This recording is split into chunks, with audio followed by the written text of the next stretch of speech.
کہا جاتا ہے کہ پیپلز پارٹی پاکستان کی واحد سیاسی جماعت تھی جو جمہوریت پر یقین رکھتی تھی، عوام سے اس کا رشتہ تھا، اینٹی اسٹیبلشمنٹ تھی، آمریت کے خلاف تھی اور عوام کے ووٹوں سے یعنی الیکشن سے اقتدار میں آنے پر یقین رکھتی تھی۔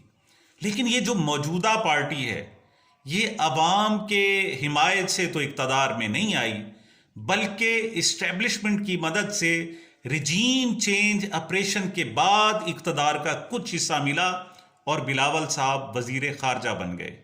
انسانی حقوق کی یہ عالم ہے کہ یہاں لوگوں کو ننگا کیا جاتا رہا، مروایا گیا لوگوں کو، اور انہوں نے ایک لفظ نہیں بولا۔ اور عوام پر اعتماد کا یہ عالم ہے کہ یہ الیکشن سے ڈر رہے ہیں، کہتے ہیں نہیں، زرداری صاحب کہتے ہیں کہ پہلے عمران خان کو گرفتار ہونا چاہیے، نااہل ہونا چاہیے، ہمیں وقت ملنا چاہیے اور پھر ہم الیکشن میں جائیں گے، کیونکہ ان کو اپنی ہار نظر آ رہی ہے۔ اب آپ بتائیں کہ کیا ایسی پارٹی ڈیموکریٹک کہلا سکتی ہے؟ اور کیا پاکستان کے عوام کو ایسی جماعت کی حمایت کرنی چاہیے؟ جی، یہ ڈیموکریٹک نہیں، فاشسٹ لوگ ہیں، فاشسٹ پارٹی ہے۔